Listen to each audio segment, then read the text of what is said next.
Então eu quero falar um pouco sobre todos os cônjuges enfrentam conflitos.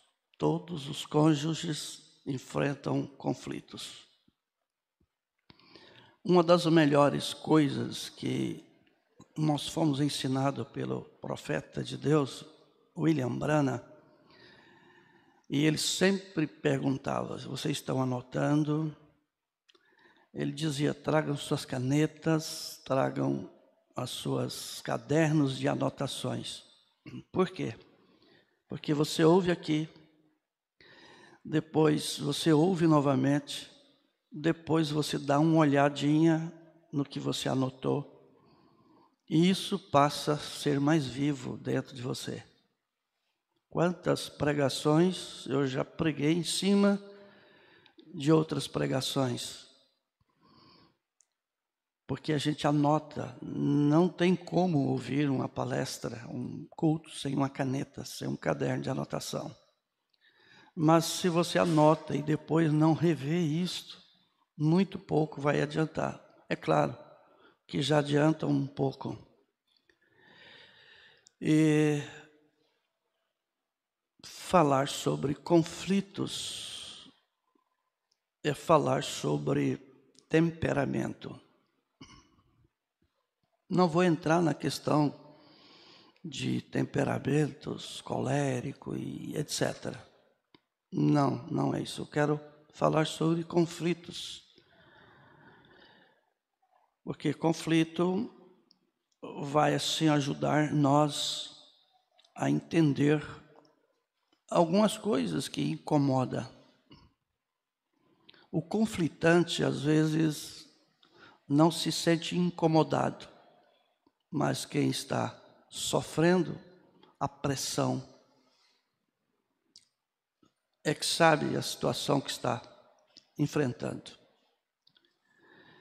Então, temperamento é um estado fisiológico característico de um indivíduo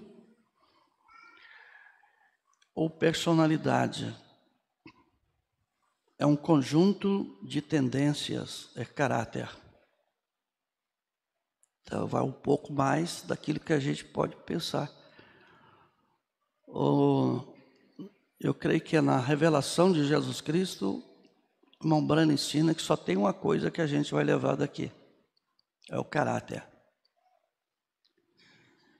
E o caráter tem tudo a ver com o estado de espírito, porque é uma questão espiritual. Um bom caráter ou um mau caráter. Como nós alimentamos para manter o corpo natural, a gente também pode alimentar esse temperamento na questão espiritual. Então, são dois temperamentos na mesma casa, até que não venham os filhos. Porque depois que os filhos vêm, pode ser mais, pode ser 4 temperamentos, ou 3 temperamentos, 5 temperamentos, 7, 9, 12, 18, 20, 36, como eu conheci um irmão que disse que eles eram em 42. Isso filhos, mais o casal, 46. Então são temperamentos. E existem muitas divergências. Então é um estado fisiológico característico de um indivíduo, é uma personalidade, ou um conjunto de tendências. Então é um desenvolvimento de temperamentos dentro da mesma casa. E que nós vamos precisar muito de Deus, ou precisamos muito de Deus. Muitas famílias sobreviveram até aqui. Não tínhamos ensinamentos e conhecimento como temos agora. Deus, pela misericórdia, ajudou essas famílias, mas existem muitas mágoas, existem muitos conflitos, existem muitas tristezas nessas famílias por causa desses conflitos. Às vezes o esposo não conseguiu, às vezes a esposa não conseguiu, ou os filhos não conseguiram. Eu quero pedir a vocês a abrir a Bíblia em Provérbios capítulo 15, vamos nos colocar de pé, para nós então estudarmos isso. Eu vou falar agora de manhã à noite, domingo que vem também. Eu sei que nós vamos ter um bom tempo agora nessa série. Provérbios 15, verso 1 e 2. Que Deus seja louvado. Hoje eu vou usar a Revista Corrigida Fiel, mas nesse assunto eu vou usar várias versões. Encontraram Provérbios 15, verso 1 e 2. Preste atenção que a Bíblia diz. A resposta branda desvia o furor. Desvia o furor. Mas a palavra dura suscita a ira, ou levanta a ira, ou traz a ira. A língua dos sábios adorna a sabedoria, mas a boca dos tolos derrama a estultice. Bondoso Deus, esta é a sua palavra. E vamos caminhar aqui, Senhor, dentro de sua palavra, dentro das mensagens do teu profeta, para que sejamos ajudados em tempo oportuno. Muitas coisas ainda podem serem mudadas se tivermos uma atitude cristã. Então, não nos deixa ser meninos e meninas inconstantes, mas que sejamos homens e mulheres abençoados por Ti e que possamos ajudar uns aos outros. Pai, acrescenta a Sua palavra aos nossos corações. Te pedimos em Teu precioso nome, Senhor Jesus Cristo. Amém. Pode sentar.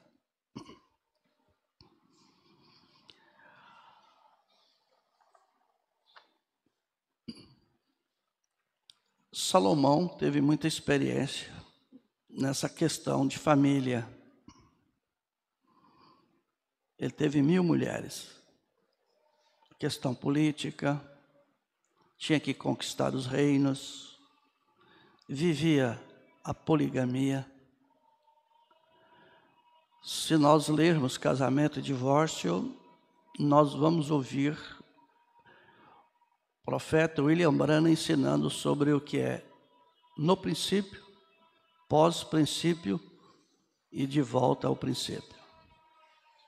No princípio foi um homem e uma mulher. Pós-princípio foi um homem e várias mulheres. Mas de volta ao princípio é como foi no princípio. Um homem e uma mulher. O que passa disso é arranjo, é enxerto, é emendas. Nós vivemos uma mensagem de restauração de todas as coisas. Na verdade, Elias virá primeiro e restaurará todas as coisas. Então, nós estamos vivendo a mensagem de restauração, de volta ao princípio. Tudo tem que ser ao original. A terra será purificada, será queimada e o Éden será restaurado. A mensagem que nós anunciamos é a mensagem da restauração da árvore noiva. E aqui em Provérbios, este homem, por ter recebido sabedoria de Deus, ele não pediu dinheiro para Deus. Quando ele teve a oportunidade de pedir algo a Deus, ele pediu a Deus sabedoria. Ele precisava de sabedoria para poder entrar e sair diante do povo de Deus. Ele precisava de sabedoria para julgar os problemas existentes entre o povo.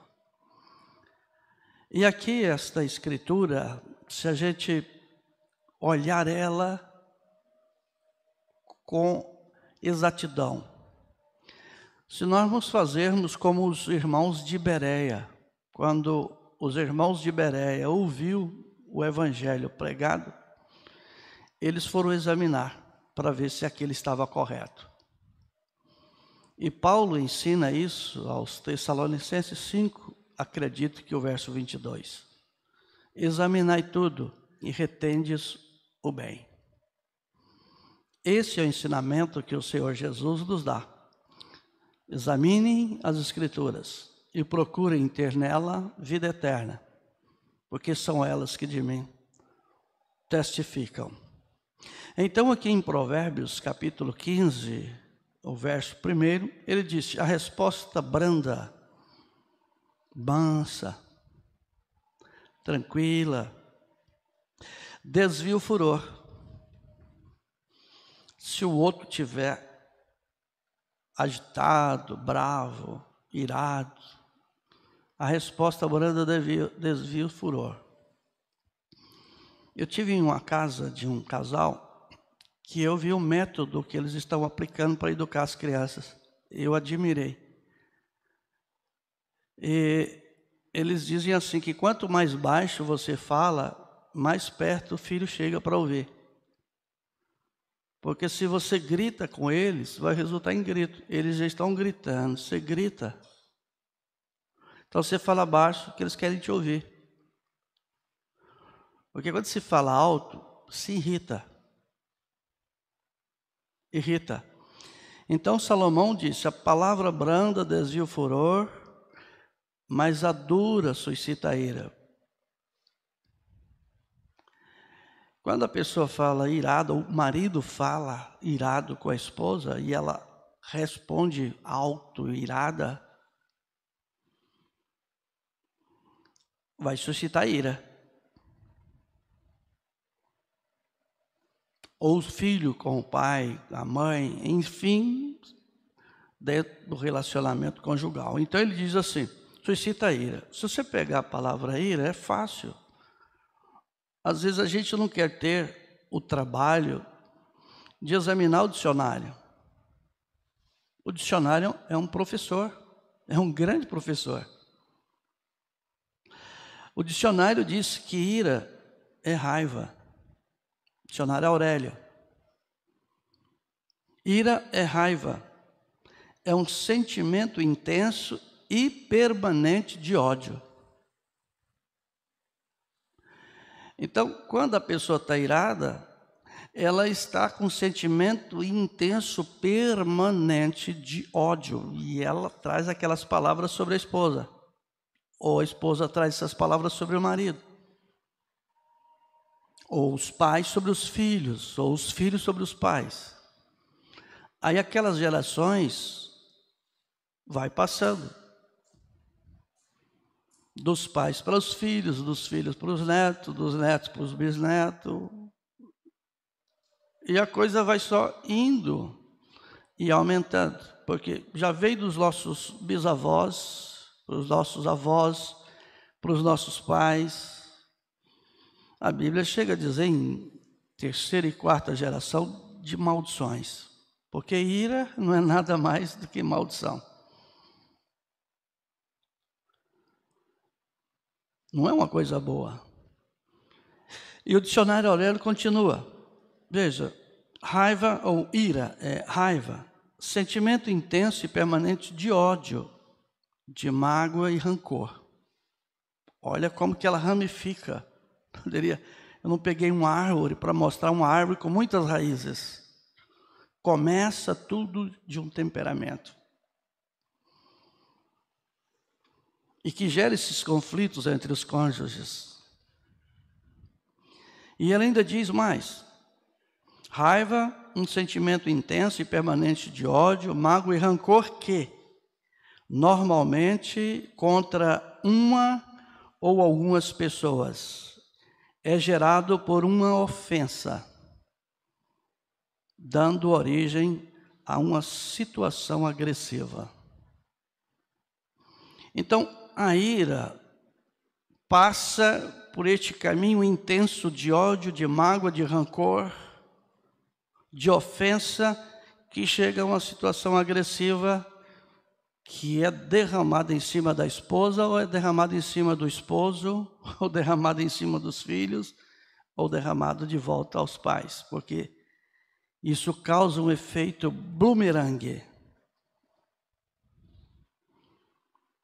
Bumerangue é aquela pecinha que se tinha de brincadeira e que hoje não tem. Você joga ela no ar, depois ela volta até você. As brincadeiras eram mais sadias.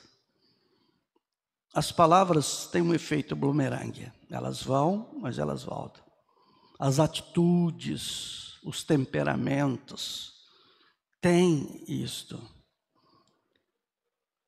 As Escrituras Sagradas nos dão assim, muita coisa para a gente se moldar.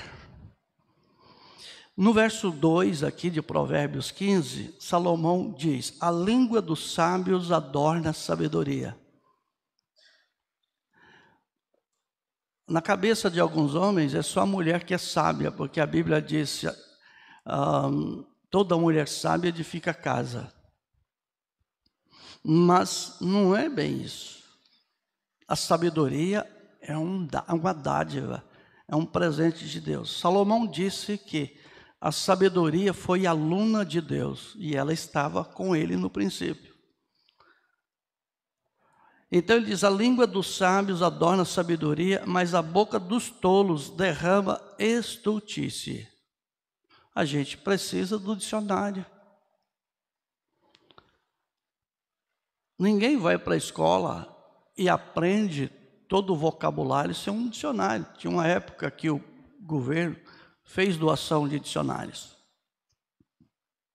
porque ele viu que havia necessidade. E tem essa necessidade.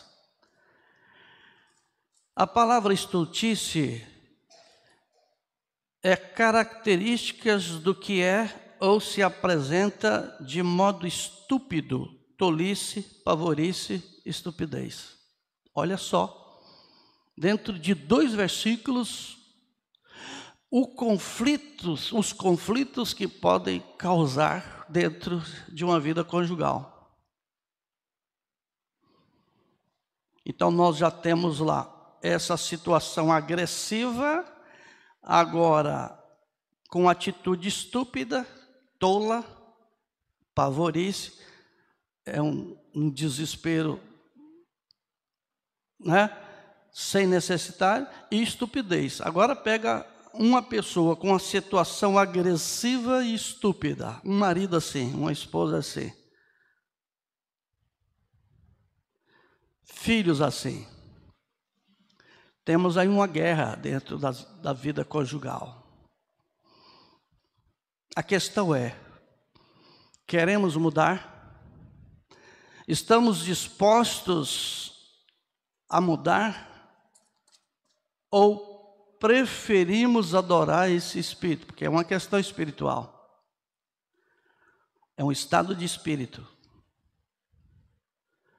Aquele homem que o William Branham orou por ele, que disse que ia quebrar os ossos dele, e diante daquela reunião, ele já tinha um pastor com as mandíbulas quebradas no hospital, e ele disse: eu vou te quebrar todinho. E o William Branham orou por ele, e ele caiu nos pés de William Branham, diante daquela multidão. Os guardas vieram para pegar aquele homem e perguntaram ao irmão Branham: ele vai ficar bem? O irmão Branham disse: não, ele não vai ficar bem, ele adora esse espírito. Então existe maridos, existe esposas, existe filhas e filhos que adoram serem agressivos, estúpidos e tolos. Porque é isso. A quantidade de mensagens que temos, de Bíblia e de ensinamento que temos, se continuarmos assim, é porque adoramos esse espírito. E se adoramos isso, vai para a vida toda. Terá que morrer assim e terá que ressuscitar assim para ir ao julgamento no trono branco. Mas nós temos uma opção: o novo nascimento. Necessário vos é nascer de novo. Por isso, ainda dá tempo de mudança.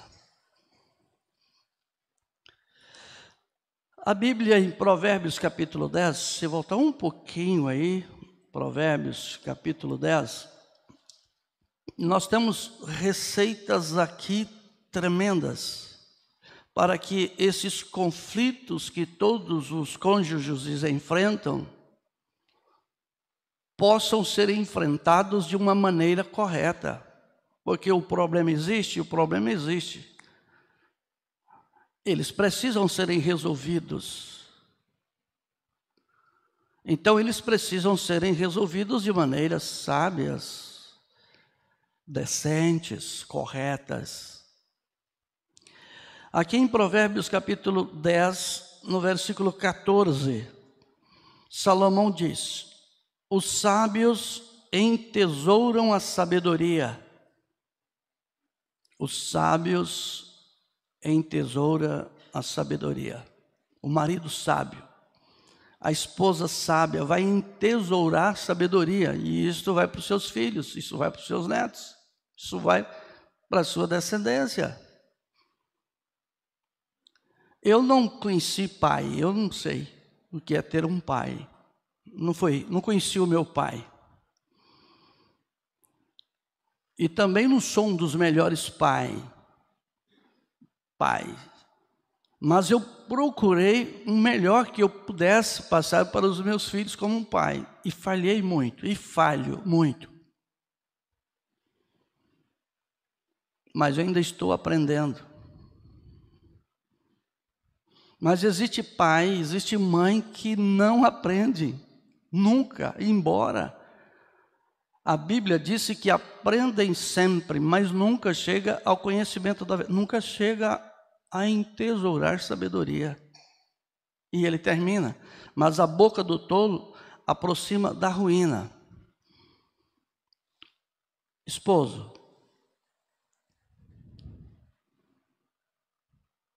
esposa, vocês querem promover a ruína nos seus lares?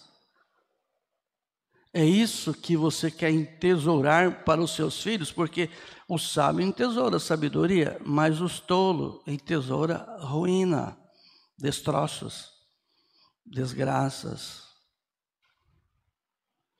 Quando eu estou falando que todos os cônjuges enfrentam os conflitos, eu estou junto. Eu também sou marido. Eu também sou pai, já sou vô. E pelo que eu estou vendo a meninada crescer, e está crescendo os netos, já são 10. A Melissa já está maior do que a mãe.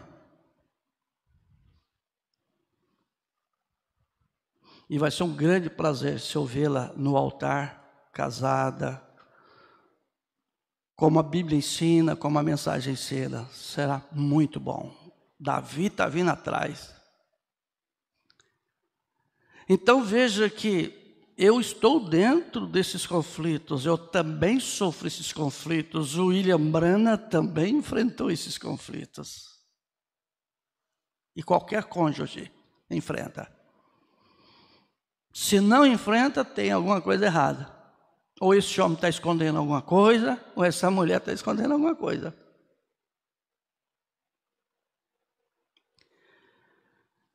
Então veja, aqui em Provérbios capítulo 21, vamos agora um pouquinho mais aqui na frente, Provérbios capítulo 21, no versículo 23, vocês vão observar que Salomão sempre está colocando o sábio e o tolo. O irmão Branham teve um temor, ele disse: olha, eu não quero chamar de tolo, mas eu quero dizer que você tem uma atitude de tolo, uma atitude de tola. Porque ele diz, tolo é muito pesado, que Jesus disse, não chame seu irmão de tolo. Então, se Jesus ensina que não é para chamar de tolo, e o marido chama a esposa de tola, ou vice-versa, e os filhos são chamados por este nome, a gente está precisando de reaprender. De se reeducar. Então aqui no verso 23 de Provérbios 21, ele escreve: o que guarda a sua boca e a sua língua, guarda a alma das angústias. Então, os conflitos existentes na vida conjugal está relacionado ao que falamos.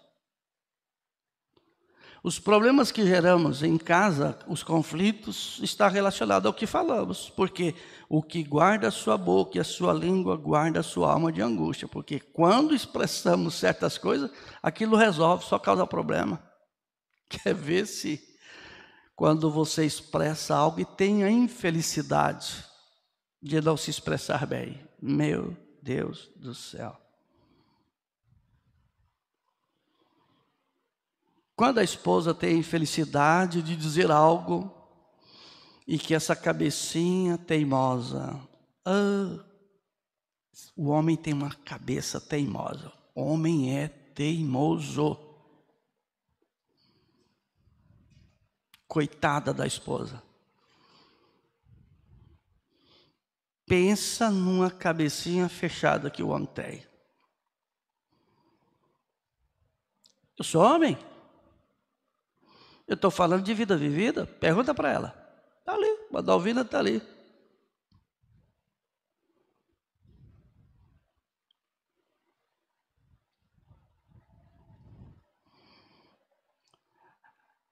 Nós precisamos do Espírito Santo.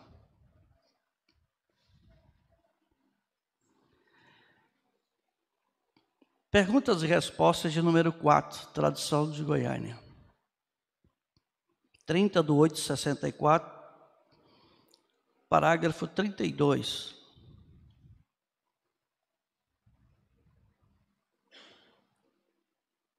Ou pergunta 32, parágrafo 94. Pergunta-se: irmão Brana, quando alguém vem sobre mim ou me pisa no dedo do pé, quando chega do serviço, eu que acrescentei quando chega do serviço. Eu que acrescentei. Ele diz: esta talvez seja boa. Me pisa no dedo do pé. Tipo, por que você está chegando nessa hora? O almoço está pronto? Não está pronto o almoço? Você estava fazendo o quê?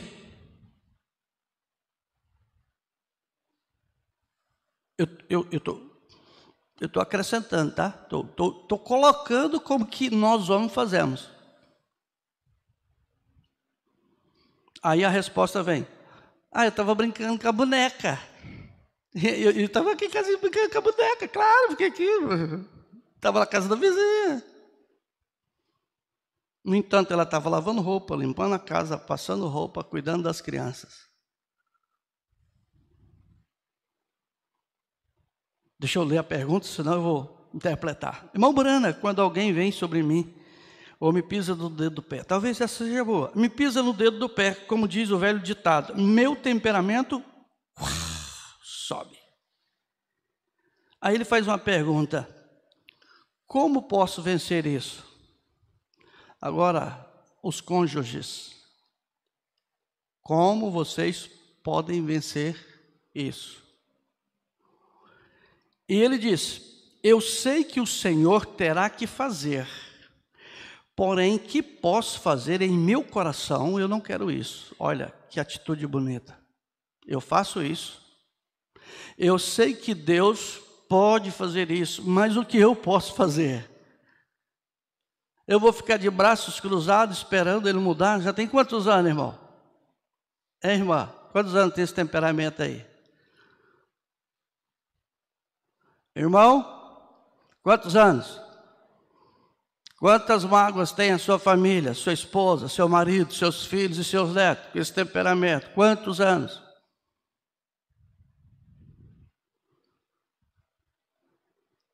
Irmão Barana disse assim: bom, você pode fazer algo, né? Amenize teu mau gênio com a oração. E então ajuste seu espírito. Viu que eu disse que era questão espiritual? Ele chama de mau gênio. Esse temperamento conflitante chama-se mau gênio. Pode estar com a mulher, pode estar com o marido, pode estar com os dois, porque o espírito passa. Pode passar dele para ela, pode passar dela para ele. Porque lembre-se, são dois temperamentos no começo, depois os filhos. Que vem a herança do vô, da avó, do bisavô, da bisavó. Enfim, vem uma carga genética aqui dentro desses conflitos, que se não for amenizado com oração e com jejum e ajustar esse espírito, porque, veja, essa é uma receita que o profeta dá. Ele dá essa receita porque é questão espiritual. E questões espirituais se resolvem com a palavra. Não se resolve com conflitos, com palavras. Se resolve com oração e com jejum. Para começar, não creio que haja muitas pessoas desse edifício que alguma vez tivesse mais mau gênio do que eu tinha. Sempre me batiam na boca e eu tinha que tomar um pouco do meu alimento com um canudo. Nossa, como que os pais batiam nele? Que o pai dele, você sabe como que ele era. Existe pai, existe mãe que não sabe educar. A Bíblia diz que é com vara, você bate com chinelo, você puxa o cabelo, você dá beliscão, você dá cascudo, você xinga, você fala palavras descaridosas. Isso não é educar. Disciplina, a Bíblia diz que é com vara. Eu tenho um pé de amora aqui no fundo da igreja. Se eu não tiver, eu te dou umas mudas. E isso ali está plantado é para vocês, irmãs. Vai na escolinha ali, diácono abre.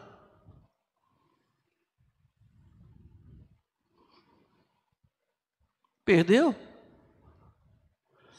Eu vi algo na internet que eu estava lendo.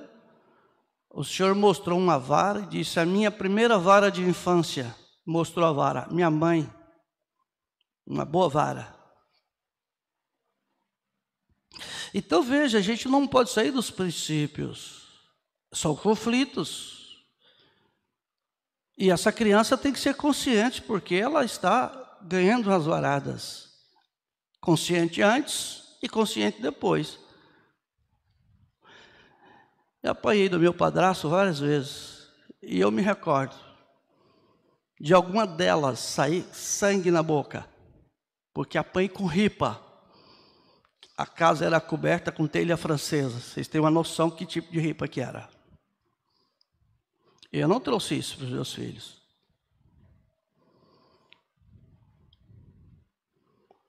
E eu tenho certeza que eles não vão levar isso para os netos, para os meus netos.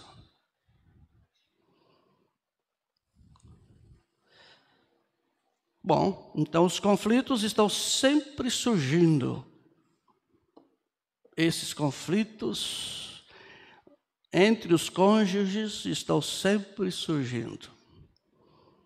Conflito, a gente precisa ir para o dicionário. O dicionário ajuda bastante. Conflitos é o plural de conflito, o mesmo que. Então, o que é conflito? Revoltas, agitações, alterações, alvoroços, desordens, divergências, embrulhadas, enfrentamentos e espalhafatos. É longo, extenso. Tem uma raiz, as coisas vão enraizando. Isso vai passando de geração a geração. Isso aumenta, porque é uma questão espiritual. Certamente alguns conflitos ocorrerão no seu casamento, com certeza, meu irmão, minha irmã. Eles vão surgir. Claro que não queremos que isso aconteça com ninguém. Não queremos que isso aconteça nem conosco. Mas quantos lares estão aí arrebentados, acabados, porque não souberam resolver seus conflitos? Até foi tentado, mas um lado não cedeu.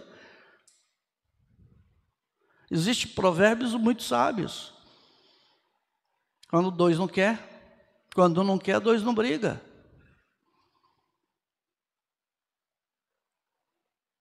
Mas tem hora que um quer e o outro não. E aí vem as rachaduras. Aí vem os lares rachados, filhos e filhas da casa dos avós. Ou na creche, ou com o governo, ou em outros lares. Então, mas pode ter certeza que os conflitos vão surgir sempre e podem ser grandes e pequenos. Quando Deus dá sabedoria, grandes conflitos ficam pequenos. Quando não temos, pequenos conflitos ficam grandes.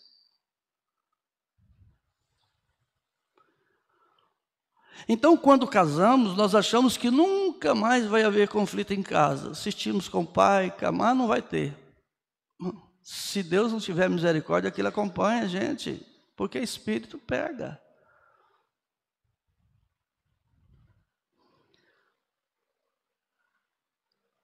Quando queremos ser respeitosos, ou melhor, conflitos em casa. Quando casamos, achamos que nunca mais haverá conflitos em casa. Que seremos respeitosos, que seremos humildes e sempre teremos bom senso. Mas no dia a dia, as coisas mudam.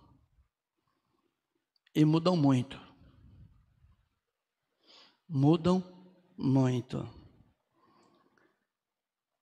O problema não é os conflitos, mas como lidar com esses conflitos. Como resolver estas situações conflitosas.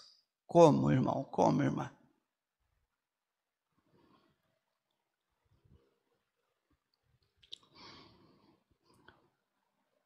Como lidar com esses conflitos? É uma boa pergunta.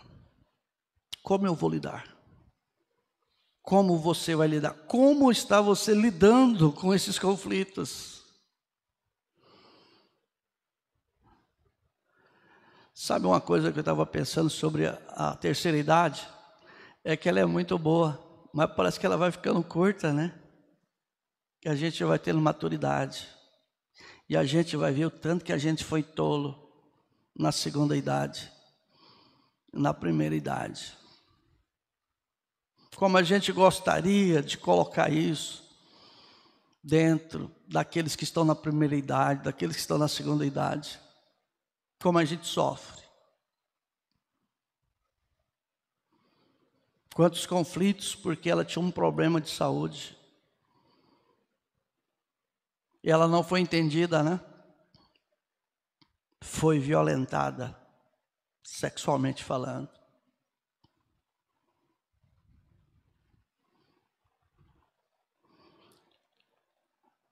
Então é necessário uma atitude mais cuidadosa por parte de cada um dos cônjuges.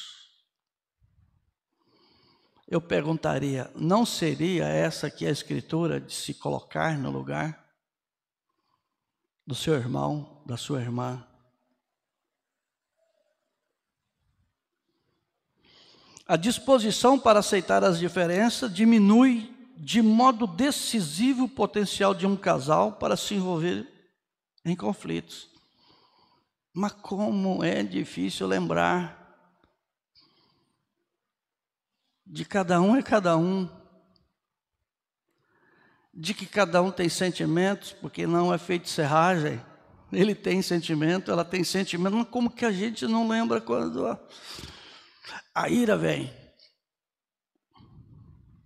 Quando a raiva vem? Quando a estupidez vem? Como ela sofre? Como ele sofre? Como as crianças sofrem? Isso é tão pegajoso que os filhos começam a tratar a mãe como o pai trata. Que os filhos começam a tratar a mãe ou o pai da mesma forma que a mãe trata o pai. É uma questão assustadora. A forma que a mulher grita com o marido, a forma que o marido grita com a esposa, os filhos aprendem e começam a agir igual. Por quê? Porque é uma convivência, é um ensinamento. Mombrana disse que muitos não vão ler a Bíblia se não for na minha vida, muitos não vão ver Jesus Cristo a não ser minha vida. E tem muitos filhos e filhas aprendendo a ser agressivo com os pais.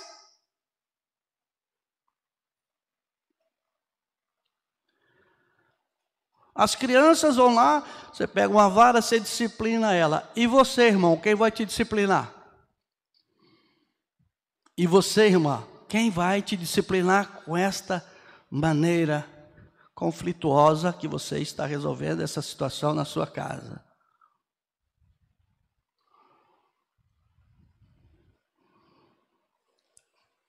As diferenças se manifestam na maneira como anda ou como cada um reage diante dos problemas.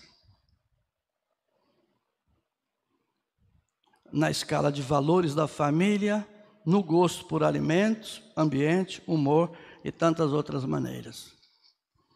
Irmão Brando disse assim, eu gostava de torta de maçã, ou de cereja, e ela emenda de torta de cereja. Não, eu gosto de torta de maçã, você tem que comer torta de maçã. Não, eu gosto da cereja, você tem que... Ora essa, vamos respeitar. Até quando não vamos respeitar? Você tem que comer o que eu como. Ora.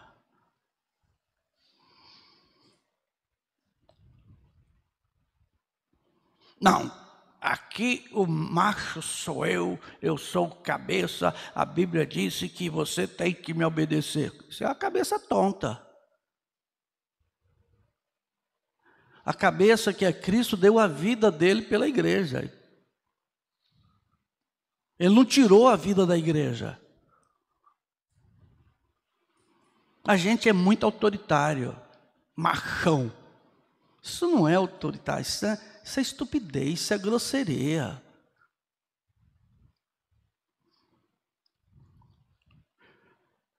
Há casais que não conseguem conviver porque um dos cônjuges deseja mudar o outro e fazê-lo ser exatamente igual a ele. Se for para ser igual a você, não precisa de casar, ué.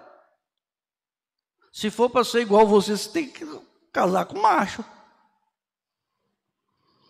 Se for para ser igual a você, você tem que casar com outra fêmea. E a Bíblia não disse isso. A Bíblia diz que é um homem e uma mulher. O resto é arranjo, o resto é conversa. É um homem e uma mulher.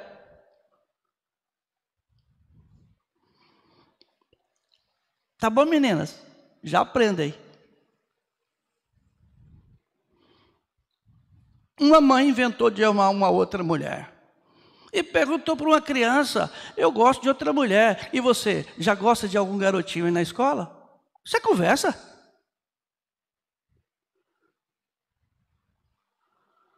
Ora essa.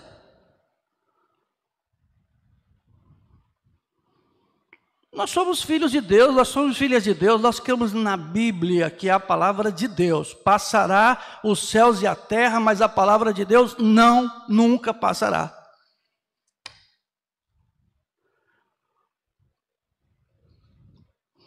Abra sua Bíblia em 1 Pedro capítulo 3.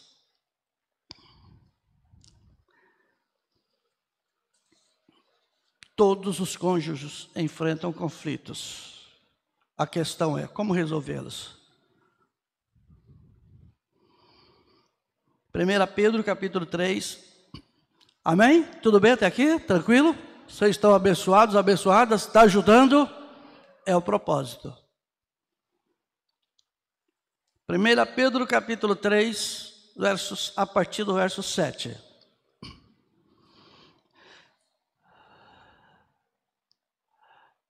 Igualmente vós maridos, coabitai com elas com entendimento. Aí, irmão, que lição. Com entendimento, você tem que coabitar com ela com entendimento.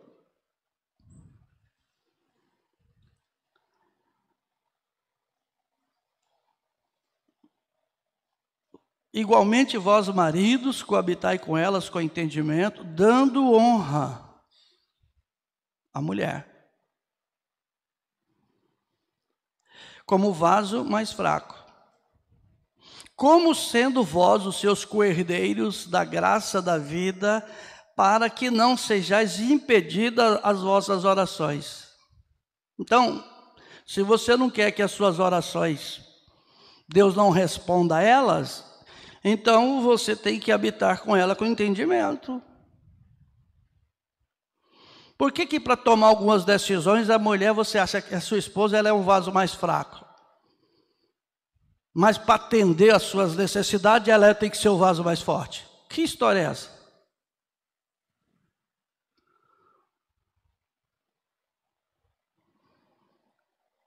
Se quer que as suas orações, enquanto o marido estiver tratando a esposa que não tiver de acordo, igualmente vós maridos coabitais com ela com entendimento, dando honra à mulher como um vaso mais fraco, como sendo vós os co-herdeiros da graça da vida, para que não sejam impedidas as vossas orações. Enquanto nós maridos não agimos assim, Deus não vai responder nossas orações.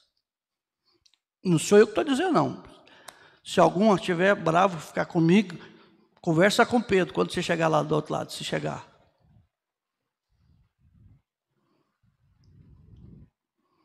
Porque se não for no arrebatamento, você tem uma oportunidade para ver no julgamento do trono branco. Ô Pedro, para que tu escreveu aquilo lá, Pedro? Eu não herdei a vida eterna porque eu desobedeci aquilo, Pedro. Deus não respondeu as minhas orações. E Pedro sabia, ele recebeu a chave do reino dos céus, ou não.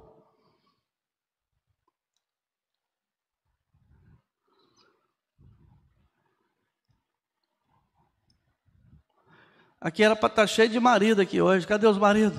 Cadê as esposas?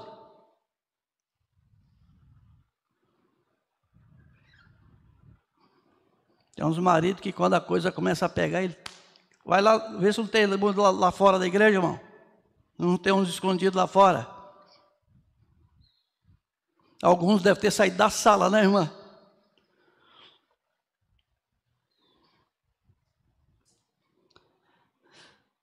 Verso 8. E finalmente sede todos de um mesmo sentimento, compassivos, amando os irmãos entranhavelmente, misericórdia e afável, não tomando mal por mal, ou injúria por injúria, antes pelo contrário, bendizendo, sabendo que para isso foste chamados, para que por herança alcanceis a bênção. Então, marido, tu é co-herdeiro dela. Trate-a como filha de Deus. Trate-a como a eterna namorada. Eu estava descobrindo uma coisa com Dalvina. Ela está ficando mais bonita.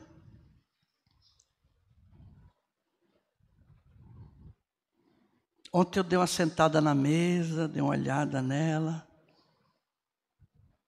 Me lembrei quando eu vi ela a primeira vez vestida de azul.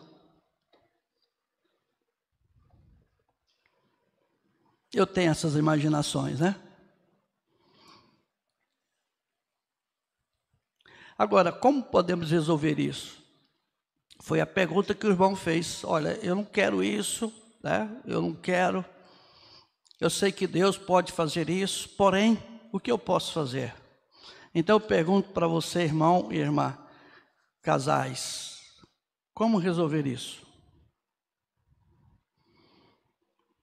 A receita: amenize este conflito com oração, então ajuste seu espírito. Ajuste seu espírito. Eu estava vendo uma coisa que é difícil, mas eu vou falar para vocês. Vocês já viram que a casa da gente ela vai estar precisando de alguns ajustes? A porta cai. Você puxa aquela porta assim, aquela a gente não quer colocar, só colocar um óleo.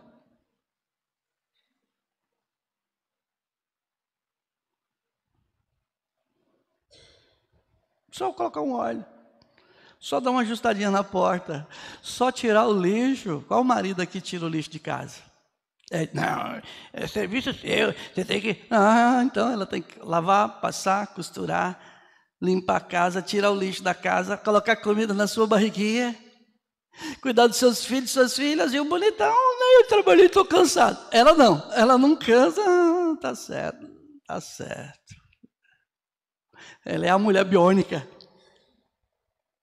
Quando você sai do serviço, o ouvido dela, né? Quem já ouviu isso na minha época? Era esse tipo de filme que tinha. No ouvido dela, ela entendeu que você saiu do serviço. Aí quando você chega em casa, ela se transforma na Mulher Maravilha.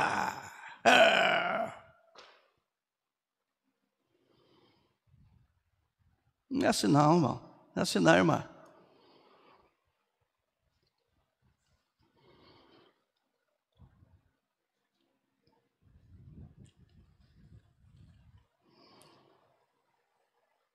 Amenize este conflito com oração e então ajuste seu espírito. Ajustar. O que quer dizer ajuste? O dicionário ensina. É só a gente ler a Bíblia, ler as mensagens e usar os recursos. Não, mas eu tenho que trabalhar. Eu sei, irmão. Mas não trabalha tanto para não dar tempo para sua família. Irmão Brando disse ao pastor, não vai se ocupar tanto para que não possa ouvir a sua congregação. Não vai trabalhar tanto que você não possa ouvir Deus para trazer a mensagem para a sua congregação. Marido, esposa, serviço não acaba. Por favor, fala para quem está do seu lado. Fala, quero te contar um segredo. Fala, quero te contar um segredo. Fala, serviço não acaba. É curtir, rapaz. E quantas vezes eu tirei ela do serviço para tomar chimarrão comigo?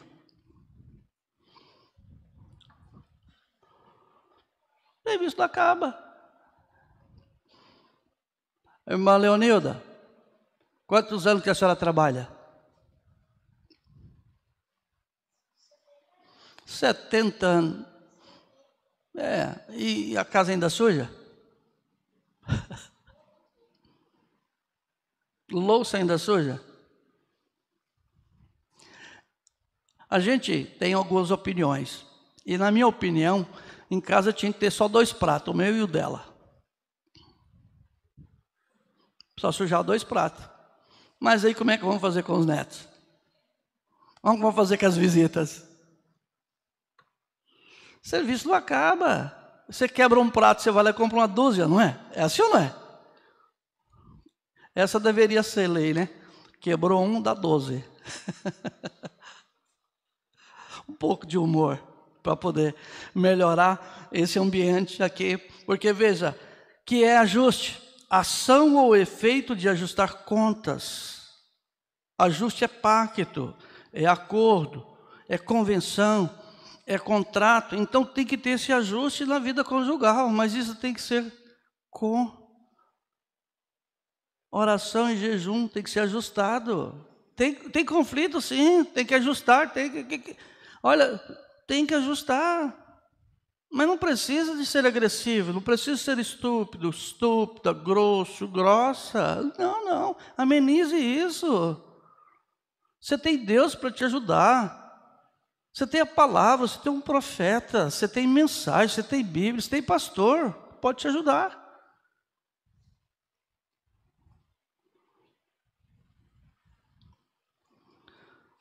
Ajusta isso. Tem um acordo.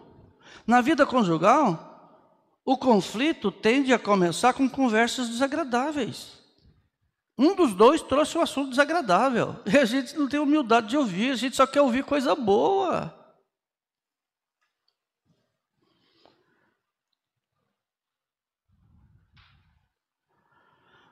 Um tom cortante, olhos revirados, uma resposta curta ou até mesmo uma troca apressada podem ser o gatilho para um grande conflito. Já vi, às vezes vai falar, já vem com as mesmas conversas. De novo.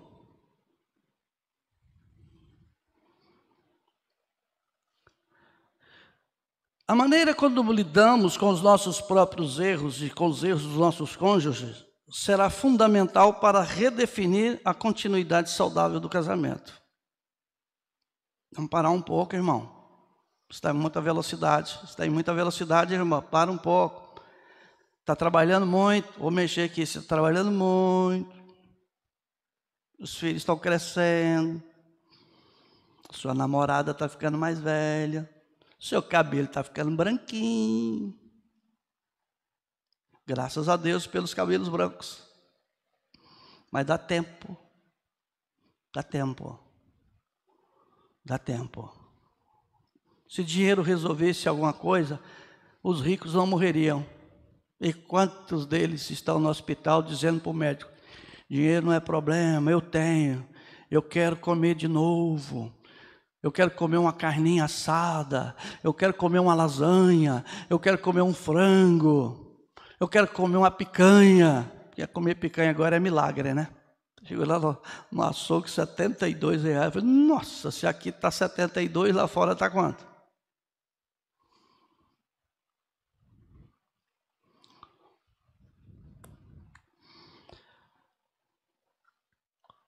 Calma, calma.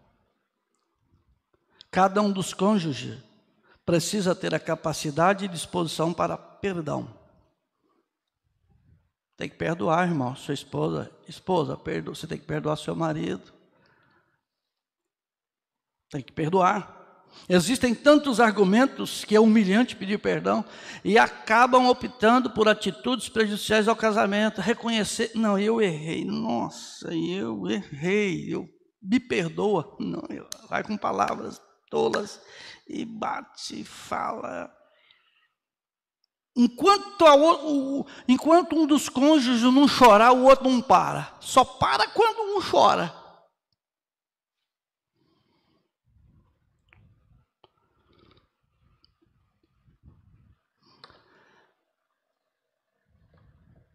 Eu estou falando de vida vivida, tá? Eu não tenho vergonha de dizer que eu já fiz isso. Eu já fiz isso.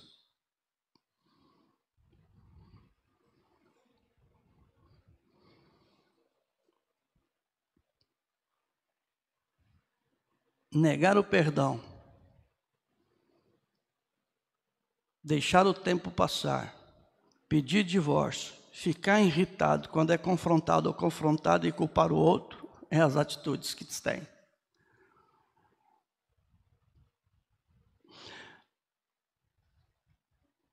Uma vez tivemos um conflito bastante conflitante. Eu tentei de todo jeito, eu não consegui. Eu peguei meu travesseiro, peguei um forro, um lençol, fui lá para a sala, coloquei, deitei lá e dormi. Para deitar, para dormir. Quando eu olho assim, quem está lá? Ela pegou um travesseiro, pegou o lençol. E o que você está fazendo aqui? Não, nós temos que conversar. E resolvemos.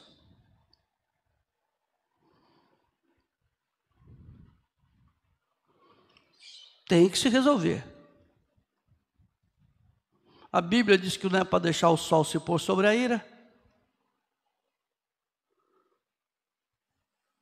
Aí vocês estão intrigados um com o outro, né?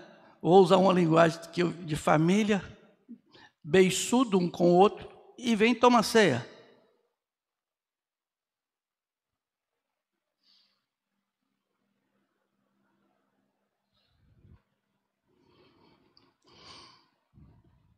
Aí vem os ressentimentos, que é um sentimento mais comum àqueles com dificuldade de perdoar e que sempre ficam remoendo o passado, mas não têm humildade de perdoar. E remoendo.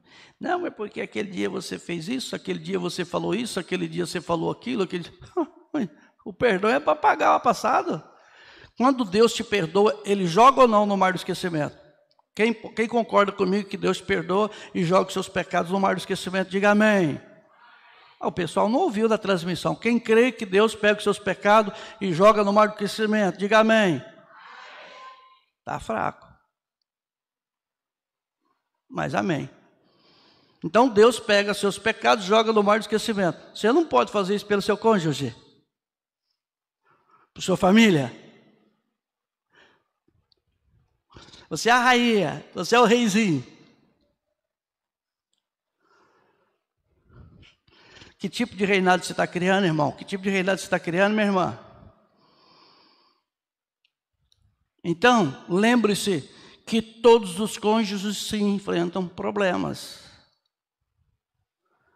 À medida que você aprende a perdoar, irmão e irmã, habilidades que estavam adormecidas dentro de você irão surgir e você irá descobrir que você é muito mais forte e capaz do que você imagina ser.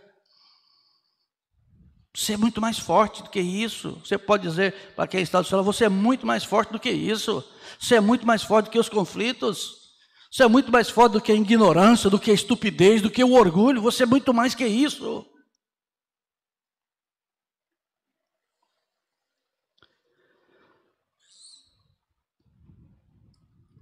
Colossenses capítulo 3.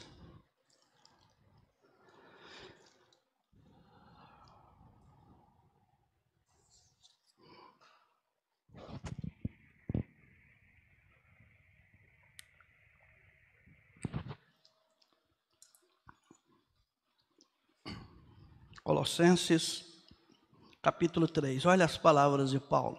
Vamos aplicar isso aqui.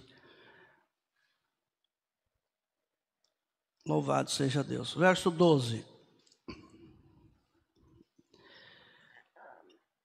Revesti-vos, pois, como eleitos de Deus. Quem é eleito de Deus, eleita de Deus aqui, diga amém.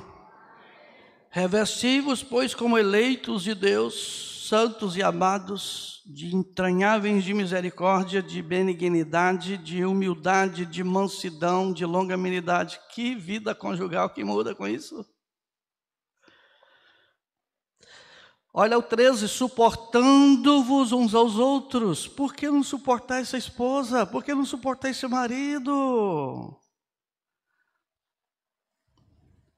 Se alguém tiver queixa contra o outro, assim como Cristo vos perdoou, assim façai-vos também. Não é opção, é mandamento. E sobre tudo isto, revesti-vos de... Vocês podem dizer para mim? Sobre tudo isso, revesti-vos de... Que é o vínculo da perfeição. Irmão, o vínculo da perfeição do seu relacionamento conjugal é o amor. Irmã, o vínculo da perfeição é o amor. A Bíblia diz que o amor cobre multidão de pecados, de erros, de falhas.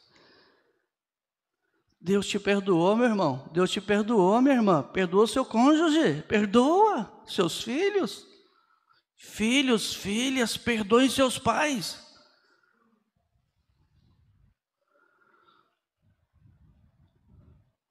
Perdoar significa cancelar uma dívida. Ela é jogada no mar de esquecimentos. Para de trazer passado, esquece, passa, esquece. Esquecendo-me das coisas que para trás fica, prossigo para a soberana, o prêmio da soberana vocação. Esquece. Você quer que Deus lance seus pecados que você já confessou, trazer de volta e aquela moinha? Não, irmão, não, irmã. Cada conflito resolvido tem que ser apagado, tem que ser deletado. Deleta. Vai lá no seu computador, aperta, ó, delete, vai embora, nem para a lixeira não vai. Para de colocar coisa na lixeira e restaurar, joga fora. Perdoar significa cancelar uma dívida. Ser perdoado significa que a dívida foi totalmente paga. Acabou.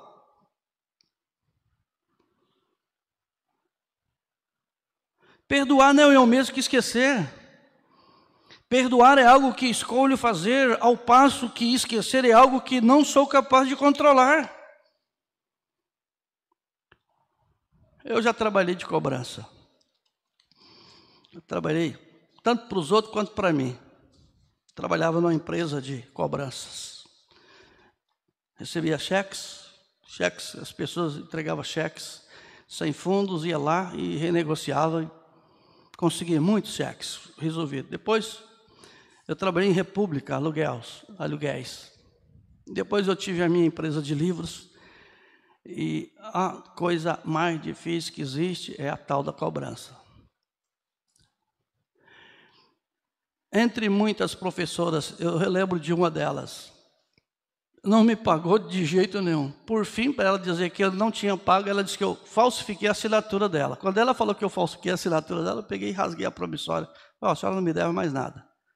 Rasguei e joguei fora. Nunca mais eu fui atrás dela.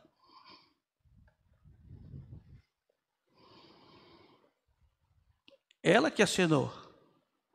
Ela dizer que eu falsifiquei para receber, falei, então a senhora não me deve mais nada. Agora ela deve isso. Eu perdoei ela. Mas ela existe uma dívida com Deus. Então, perdoar significa abandonar de vez a raiva, abandonar de vez a mágoa, significa livrar-se da ofensa e liberar a outra pessoa. Se você não perdoa, você leva ela presa no seu coração, na sua vida.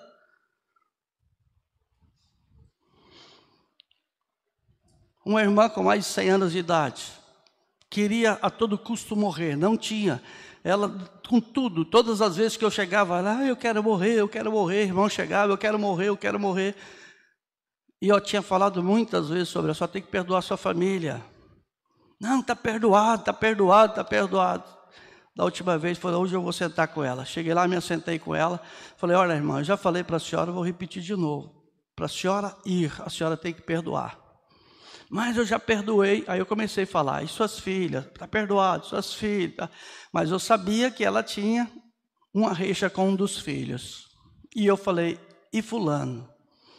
Ah, quando eu falei fulano, parece que ela até tinha sarado. A ira voltou, porque aquilo é isso, e já usou um termo. Eu falei, pois é, a senhora não perdoou. Enquanto a senhora não perdoar, a senhora não vai. Aí ela, sim, pastor, pode falar. Estou falando, estou vendo ela aqui. Sim, pastor, pode dizer. Eu falei, a senhora tem que chamar ele, esse filho, e dizer assim para ele, porque ele também era muito impaciente, ele já foi gerado daquele jeito. Falei, irmã, a senhora chama ele de filho, eu preciso falar com você, mas dessa vez eu preciso que você me ouve, você me dá a sua palavra que você vai me ouvir, filho? A hora que ele afirmar, a senhora fala. Diga para ele aonde a senhora está ferida com ele, todos os ferimentos que ele causou com a senhora, mas lembra de todos. E quando a senhora fala todos esses que ele feriu a senhora, que a senhora tem aí no seu coração, a senhora diga assim para ele, agora filho, eu te perdoo, em nome do Senhor Jesus Cristo. Se ele não dizer nada, não te preocupe, a senhora está cumprindo com o seu dever. Assim ela fez. Chamou ele. Senta aqui e disse para ele, filho, quero falar com você exatamente como eu disse. E disse para ele tudo que ele feriu, toda a mágoa, todo o rancor, todo o sentimento que ela tinha com ele, e disse, eu te perdoo, em nome do Senhor Jesus. Não foi uma semana, ela morreu. Morreu não, ela mudou de corpo, mudou de andar. Ela foi mais de 100 anos, lendo mensagem, ouvindo pregações, ainda tinha todo esse ressentimento. Depois eu tive que fazer a mesma coisa com a nora dela, porque a nora tinha o mesmo sentimento com o esposo, que era o filho. Quando a esposa fez isso, confessou e pediu perdão, ela partiu para o Senhor. E eu já tenho lutado com esse irmão para ele perdoar os filhos e as filhas e a família. E ele não perdoa. Não, eu perdoo, mas não é esse perdão de boca para fora, porque quando você perdoa, você deleta, você joga fora, você elimina. Isso não é uma raiz de amargura, isso não é um sentimento pesado. Quantas pessoas estão assim, por causa de conflitos que enfrentam?